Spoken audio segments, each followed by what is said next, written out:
Fear Not, Episode 101. Hi, I'm Billy Atwell, and I believe that consistently facing your fears is the only way to realize your truest self and to make those confident choices that will help you to obtain your deepest held hopes and dreams. I have faith that this podcast series will show you that you are not alone, that it will strengthen you and give you courage to face your fears, and that it will help you to permanently cross over into a life of living beyond your fears. Join me on this journey as we listen and learn from others as they share their experiences in facing and overcoming their own fears.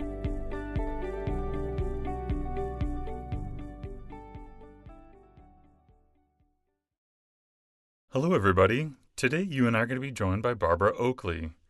Hello, Barbara. How are you today? Hey, I'm doing just great, Billy. It's nice to be here. Barbara is a professor of engineering at Oakland University in Rochester, Michigan.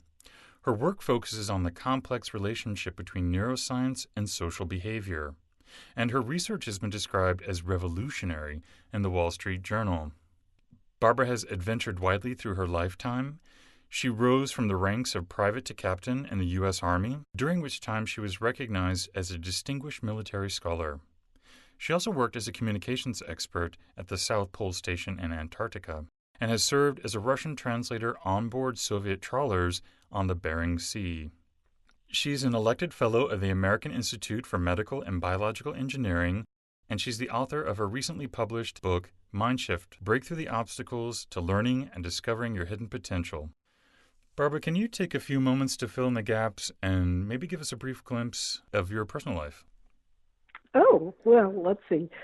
I guess for me, I've done a lot of different things through my life. I've gone and been a translator on Soviet trawlers and met my husband when I was working at the South Pole Station in Antarctica.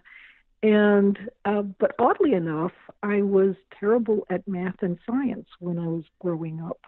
And so, I mean, just awful. So that's why I became a translator. And what I found, though, was that I've somehow ended up as a professor of engineering. So one of my biggest fears has always been changing and learning something new and really kind of getting out of the box that we put in ourselves.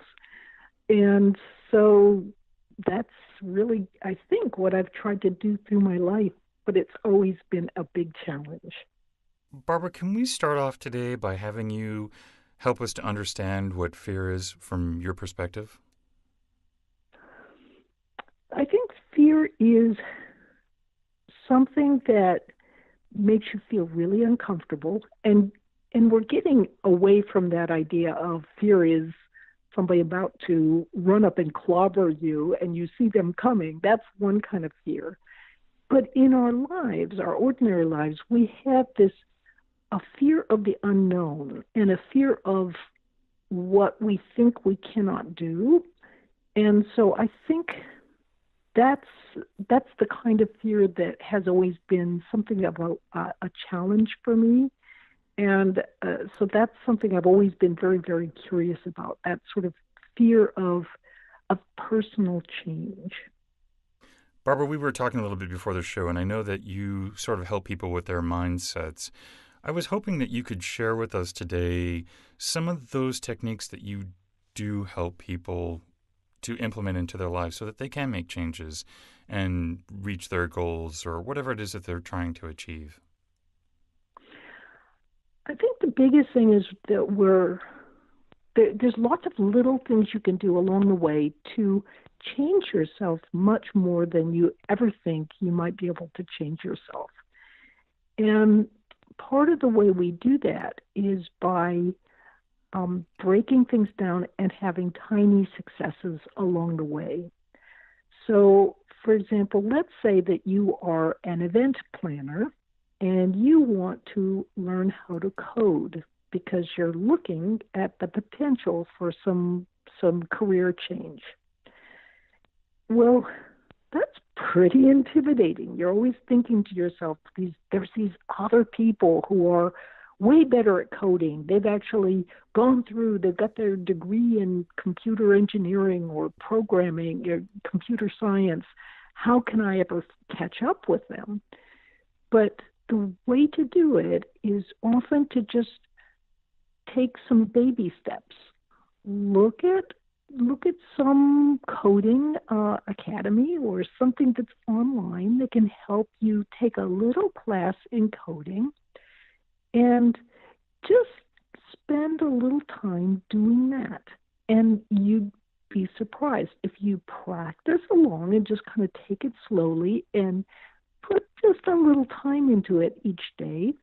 You can make progress in changing yourself in a way that actually can shock you. I know that you're talking about taking little tiny steps and that progress will eventually come. And I think we all know that sort of logically, but a lot of us get stuck during that process. We might get frustrated because we're not seeing results. How could we best get through that difficult period so that we don't give up, so that we have that proper mindset that it'll eventually pay off?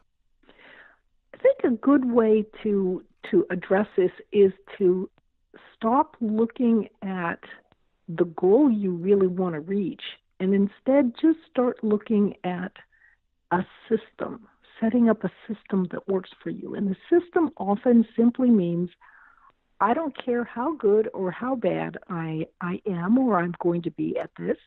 I'm going to set aside an hour each day for the next month, and I'm going to learn in this area, something along those lines. So you have a system set up rather than a goal that you want to reach. And the system is what works to get you to the goal. But as long as you're focusing on the goal, you can be disappointed, by the slow day-to-day progress. But if you have a system, then you're just working your system, and that actually will eventually get you there. The thing is, we often, when we're trying to learn something new that's a little bit difficult, we often don't know how we learn most effectively. And so we tend to dabble a little bit in it and then, maybe put it away. And that actually doesn't build the neural circuits that we need to be able to learn effectively.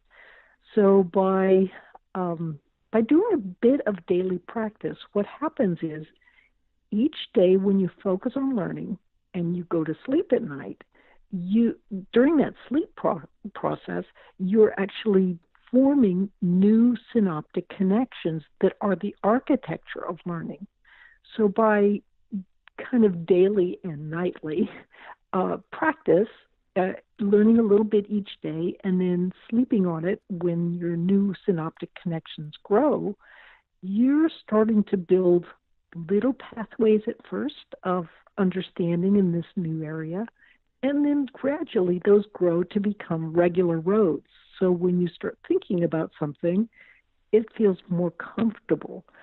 I think sometimes it can either be intimidating or it can be exciting to start something new. But either way, if you're intimidated as you're starting something new, then you tend to put it off. But if you can just kind of get the ball rolling, then it becomes easier to be learning in this new topic. But if you are really excited at first, sometimes it's harder to keep the ball rolling. And that's where it's very important to have a system in place. I'm just going to put in an hour and try to do it a little earlier in the day because, as they say, eat your frogs first. That's a good way to get whatever you're doing that's very important long term that you want to change in yourself or learn, get that done, and then you can relax or work on whatever else you've got to work on. But you won't have put it off so long that it doesn't. By the end of the day, suddenly you find yourself sleepy and you haven't done it yet, and then you put it off until the next day. So early in the day is a good time to work on these kinds of things. It's fascinating. I mean, I've had neuroscientists on the show And, they talk about building, new neurological pathways.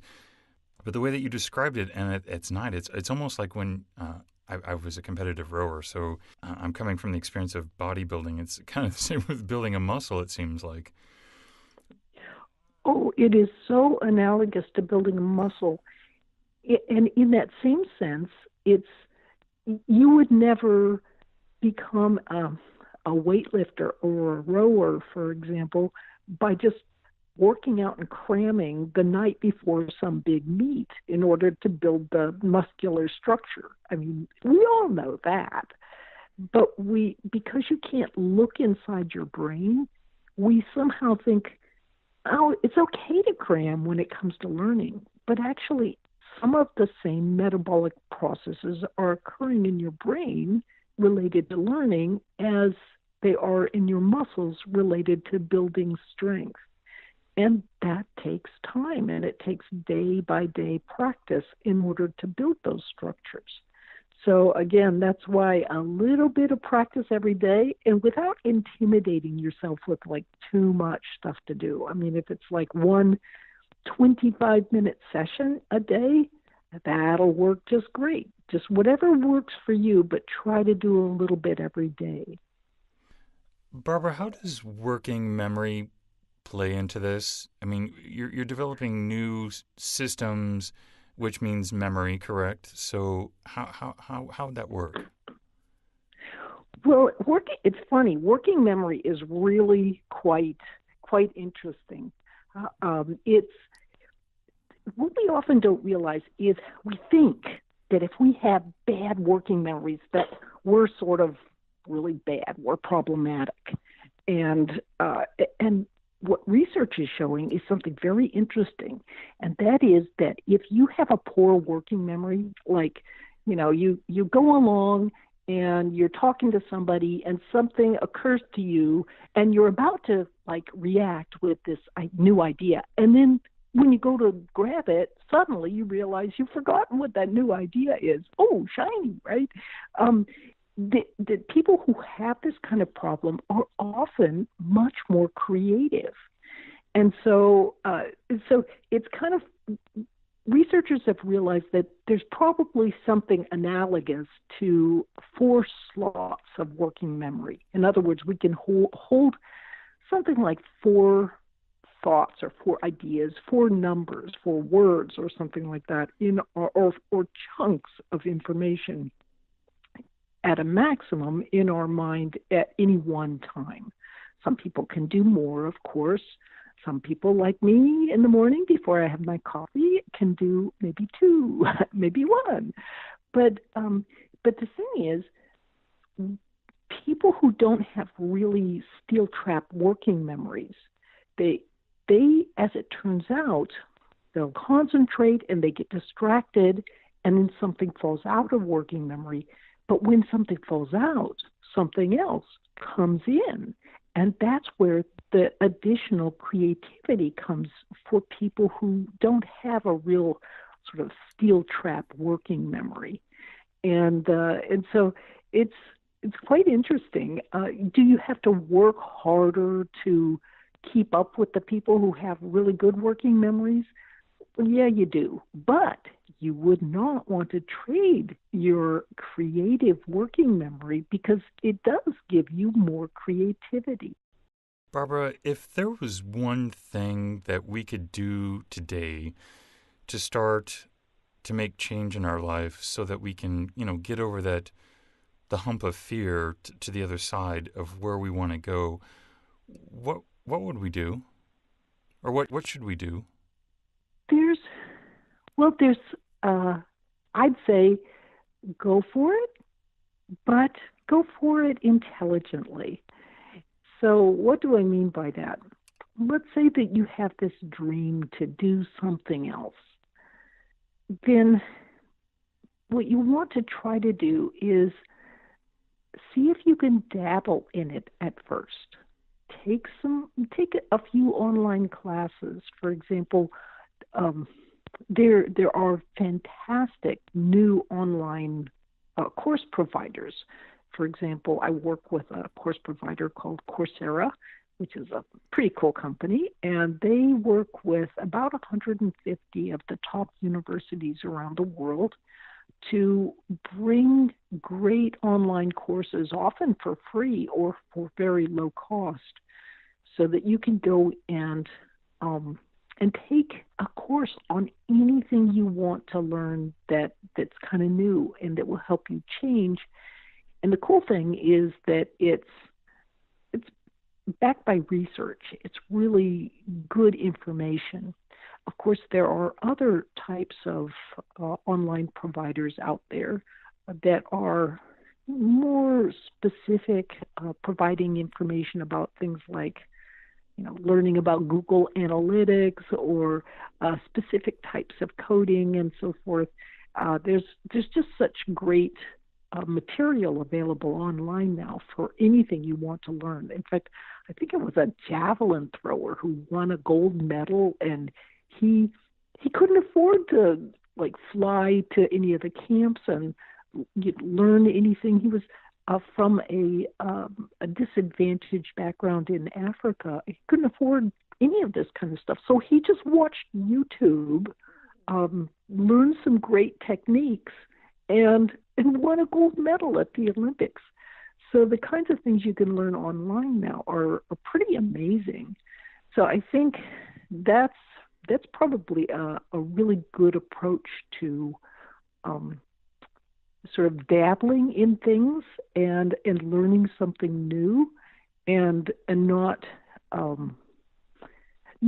jumping wholeheartedly into something brand new and burning all your bridges before before you really are comfortable in making that transition. So dabbling is a great approach. Barbara, can you help us? Because I know procrastination is another factor in mindset. Do you have a technique that we could implement that would help us to break down procrastination and get over it? Oh, yes. Probably the best technique is that which is called the Pomodoro technique. And this was invented by an Italian, Francesco Cirillo, in the 1980s.